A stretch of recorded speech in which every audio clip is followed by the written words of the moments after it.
So the plan today is to get a slab poured. You have to break it up into expansion joint sections. Using heavy 14mm reinforcement bar. Once we've filled the concrete up to the top of our formwork, I roughly smooth it out. This sets a flat plane to have feeding koalas above me as I work. You come and go like a monsoon rain.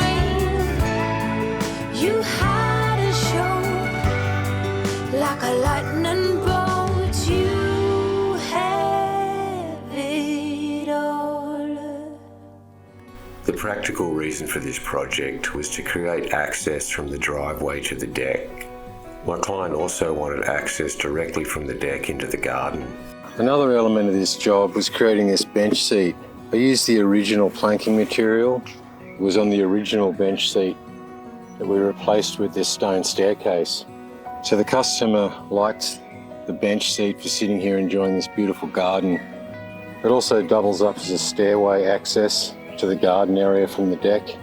It's just large steps. We reused the planking or decking material, tied it under the deck here so I could cantilever it over the grass so it had a floating effect. In preparation for the construction of this seat step in the future, I needed to harvest the decking material from the old bench seat. While cleaning up the scrap timber from our demolition in an earlier episode, I was careful to sort out all the reusable planking. I was able to remove most of the decking without damaging it, so there'll be enough planks for us to create this bench seat later. I'll store these planks safely out of the way over here on the edge of the garden where I have all my construction materials gathered. The next thing I need to do is create my own access point onto the deck.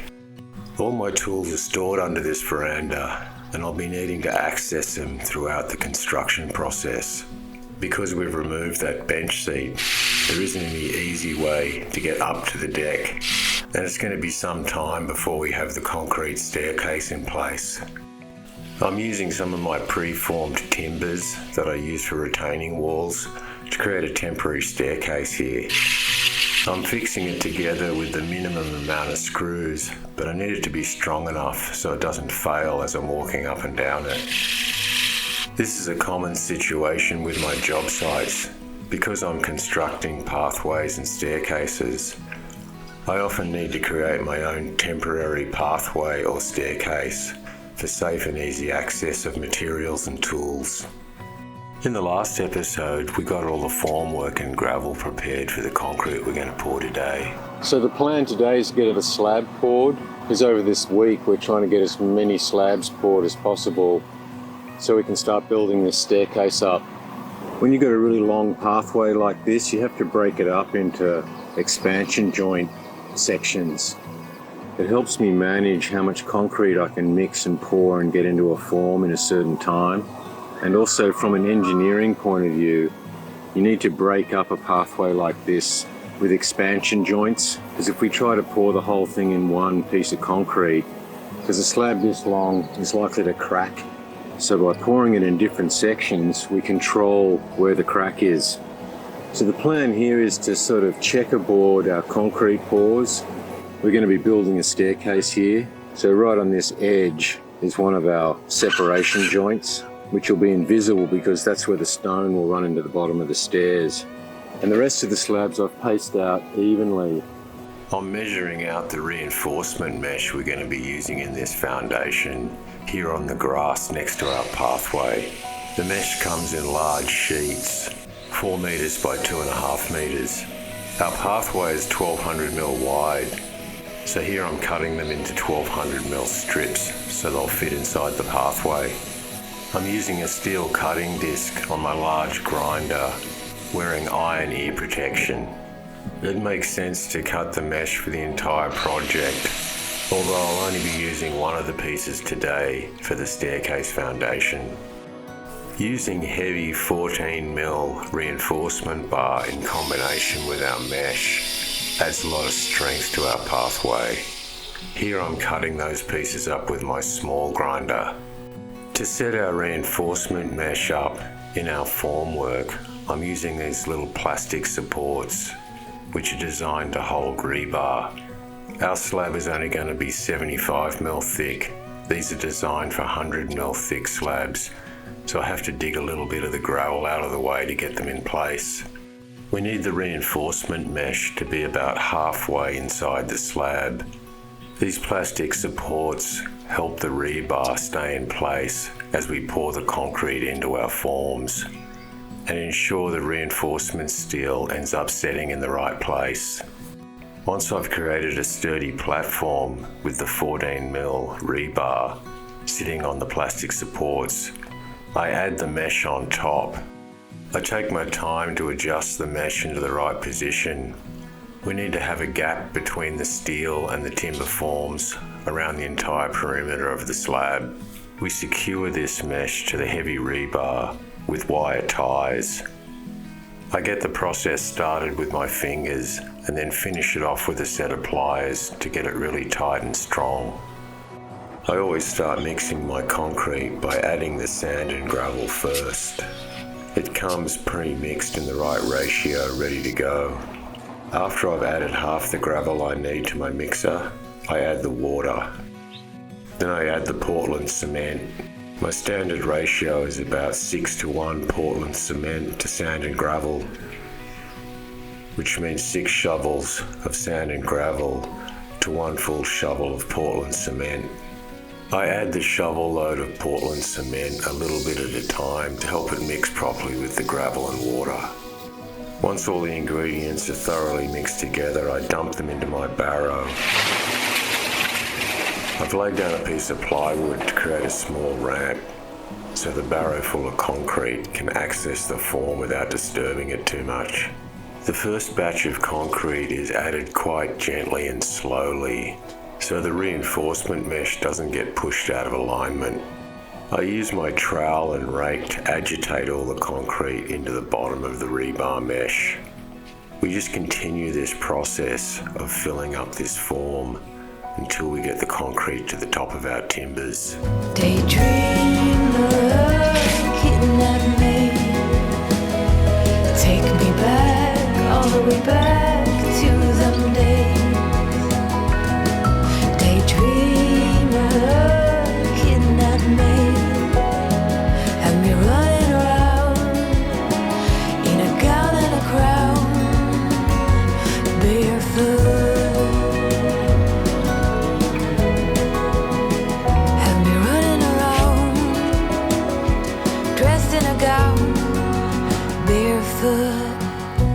Once we've filled the concrete up to the top of our formwork, I roughly smooth it out. This doesn't have to be perfect because this slab is actually the foundation for the staircase. I add short pieces of the 14mm reinforcement bar that we cut up earlier with a small grinder. This is what's going to tie this foundation into the staircase to come. This foundation is just the first part of a series of concrete pours that's going to create our staircase that eventually gets clad in sandstone. The next slab I'm pouring is going to be part of the pathway foundation. Before we prepare the formwork for this pour, I have to tidy up the house foundation that's running into our slab. I just want to chip it away to make sure it's underneath the top of our slab so when we pour it we have a nice neat junction. I prepare the reinforcement steel the same way I did in the other slab. No mistake ever kept me late. We spent summers catching fireflies and winters on our skates. One big smile across my face.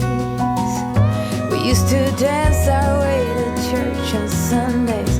Mama set the pace. Daydreamer, kidnap me. Take me back, all the way back to them days. The concrete mix is going to be the same throughout all the slabs we pour in this pathway. The only difference on this setup is I was able to set the mixer up so I can pour directly into the slab, so I don't have to bother about the wheelbarrow. I've set up a couple of bits of plywood here, so when we dump the mixer, it'll help direct the concrete into our slab foundation. Daydreamer, kidnap me. the way back to them days.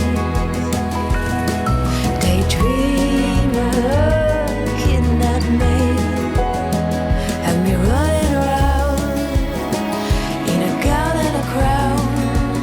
I'm continuing to mix the concrete and dump it in our form and then rake it through. The raking really helps take the air out of the concrete and settle it around the reinforcement bar. At this point, I'm just trying to fill the concrete up to the top of our formwork. When I've added enough concrete to fill our foundation, I start the screeding process by agitating a 2x4 on top of our cross pieces. This sets a flat plane for the slab. I finish the process by troweling off the concrete to make a nice, smooth, flat surface for our stone to stick to. With this foundation complete, it's time to take a break and enjoy some of the wildlife in this large garden. My client has lived here many years, and she went to a lot of trouble to plant the right type of trees to attract koalas into her garden. One of the advantages about working in the countryside are all the beautiful plants, birds and animals I get to enjoy. And in this job site, I'm lucky enough to have feeding koalas above me as I work. Daydreamer looking at me, take me back, all the way back to them days.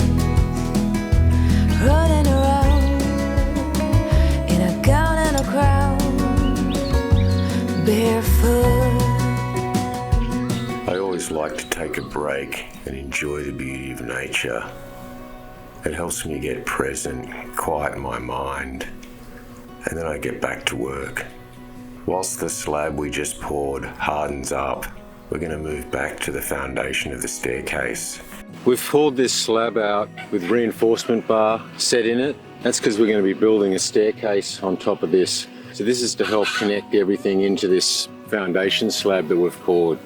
When you pour concrete in separate pours, you have to join it together with steel reinforcement bar. Concrete won't really stick to itself, so we use the steel to stitch together. This concrete slab is hardened up enough for us to remove some of the formwork. After removing the screws that held the formwork together, I tap the formwork with my small lump hammer to help break it free.